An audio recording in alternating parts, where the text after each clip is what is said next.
पिछले 40 सालों से इतिहास खुद को दोहरा रहा है।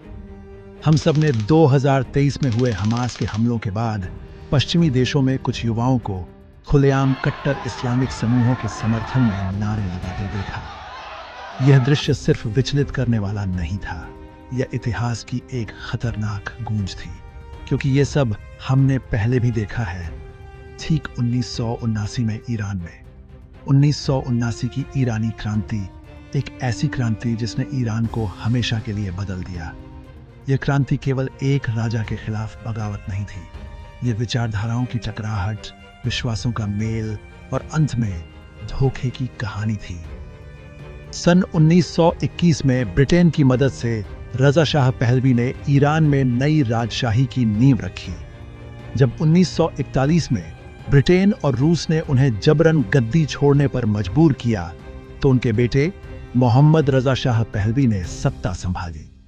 1953 में प्रधानमंत्री मोहम्मद मोसद्देक और शाह के बीच सत्ता संघर्ष ने ईरान को दो हिस्सों में बांट दिया, और तब CIA और ब्रिटिश MI6 ने मिलकर मोसद्देक की सरकार को गिरा दिया। एक विदेशी हस्तक्षेप जिसने ईरानियों के मन में पश्चिम के खिलाफ गहरी नाराजगी भर दी। यहीं से एक नया चेहरा उभरा, आयतुल्लाह रूहुल्लाह खोमैनी, एक दार्शनिक और धार्मिक विद्वान जिन्हें 1964 में शाह के सुधारों के खिलाफ बोलने के कारण देश निकाला दे दिया गया था।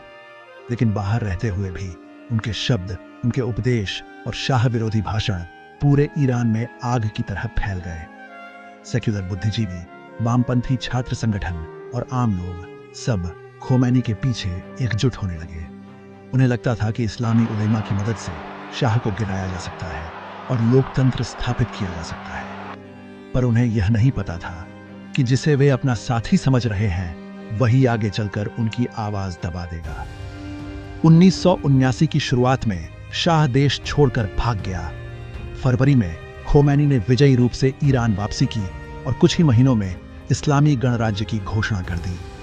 यह वह पल था जब धर्म और राजनीति पूरी तरह एक हो गए। ईरान के इस्लामी आंदोलन के पास पहले से ही संगठित ढांचा था।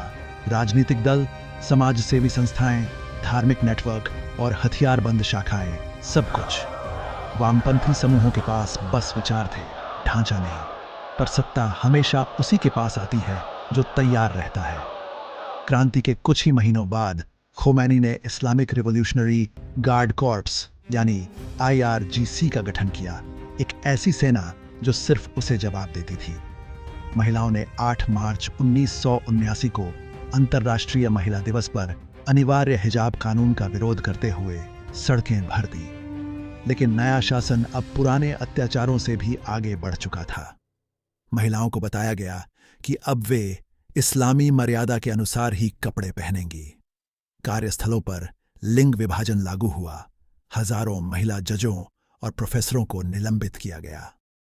क्रांति के बाद जो सबसे पहले निशाने पर आए, वही लोग थे जिन्होंने इस क्रांति में खोमैनी का साथ दिया था। वामपंथी दल, तूदे पार्टी, समाजवादी समूह और छात्रों के संगठन, सबको अब इस्लाम के दुश्मन कहा जाने लगा। खोमैनी ने आदेश दिया कि सभी विरोधी विचारधाराओं को मिटा दिया जाए। हजारों वामपंथी कार्यकर्ताओं को गिरफ्तार किया गया।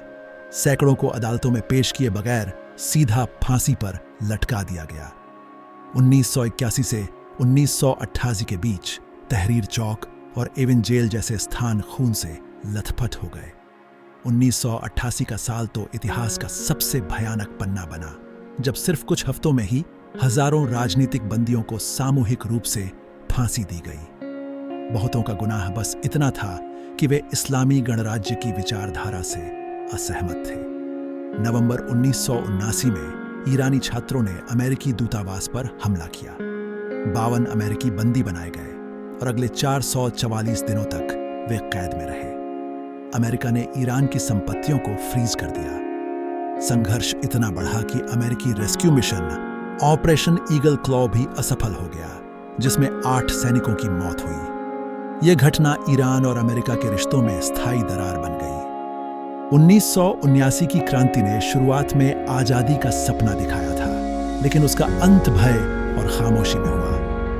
वामपंथी कार्यकर्ता, उदार विचारक और और महिलाएं, सभी वो वर्ग जो नए ईरान का सपना देख रहे थे, उसी ईरान के जेलों में मारे गए। ईरान की क्रांति हमें यही सिखाती है, हर क्रांति को उस विचार से डरना चाहिए जो असहमति को गुनाह बना दे, क्योंकि जब विचारधारा तलवार बन जाती है तो सबसे पहले वही लोग मारे जाते हैं जिन्होंने उसे पैदा किया।